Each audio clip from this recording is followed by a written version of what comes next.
The top two questions I get asked about Sir George and Lady Eleanor: what breed are they? And for those that already know their breed, the question is, what specific type and color are they? While I'm not going to drag it out, George and Eleanor are ragdolls. Ragdolls are semi-long-haired cats with a bit of a bizarre and tumultuous history, which one day I'll dive into with you, but for now I'm just sticking to the basics. Ragdolls are split into two classes: the standard traditional ragdoll and a newly formed class called cherubims, which is made up of your minks, sepias, and solids, which until recently were not considered true ragdolls by most pedigree cat registry organizations. George and Eleanor are your standard traditional ragdolls. So ragdolls are one of the largest domesticated cat breeds, with male cats weighing as much as 20 pounds.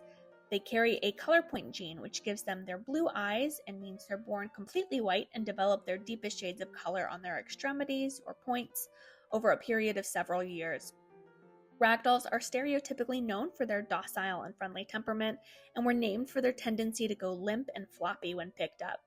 This, of course, varies from cat to cat, and in my personal experience has a lot more to do with the cat's early socialization and individual personality than it does with the breed as a whole.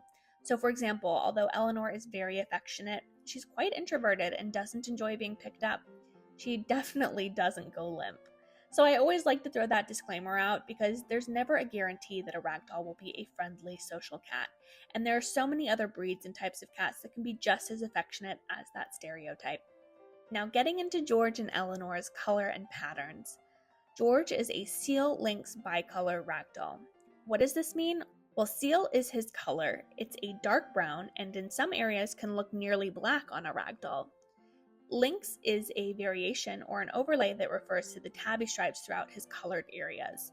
So his stripes are most noticeable on his face and his tail. The lynx variation is also what's responsible for that little bit of white eyeliner under his eyes. Bicolor refers to his overall pattern. So ragdolls come in 4 different patterns based on the presence or lack of a white overlay. In a bicolor ragdoll, the color is restricted to their ears, tail, face, and saddle area or back. The hallmark sign of a bicolor ragdoll is a white inverted V across their face.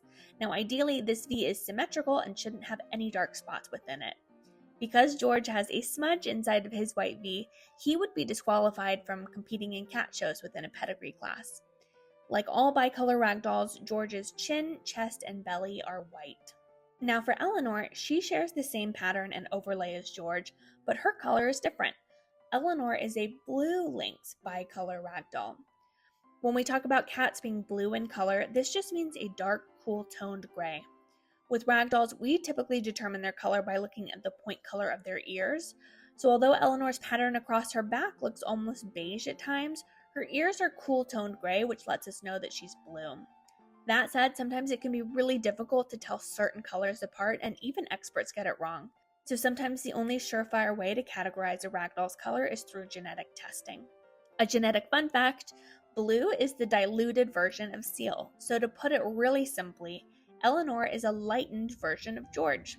So just like George, Eleanor also has those lynx tabby stripes, but hers aren't quite as pronounced as his, and they're most obvious on her tail. Now I just want to throw this out there because as somebody who shares their cats online and shares information about a pedigree breed, I do feel some responsibility for ensuring that cycles of harmful breeding practices and backyard breeding in general aren't encouraged. I get asked all the time where to get a ragdoll, and the first place I'm always going to recommend is rescuing. While it may be more difficult to find a ragdoll in a shelter, there are websites like rescueme.org or petfinder.com that allow you to search for specific breeds. There are also some groups of ragdoll owners on Facebook looking to rehome their cats for whatever reason. Maybe they're moving or just had a child and their cat can't adjust. If you do go that route, just be careful, as there are a lot of scammers on there. If they are looking to rehome kittens, it's probably not a legit deal. If you do choose to purchase from a breeder, it is really important that you do your due diligence and choose to support those that make every attempt to be as ethical as possible within the wacky world that is animal breeding. If you have questions about it, I'm happy to answer those in the comments, and if there's enough interest in the topic, I can make a video about the criteria you should be looking for in a breeder. And with that, I'll get off my soapbox. Thanks for listening. Toodles.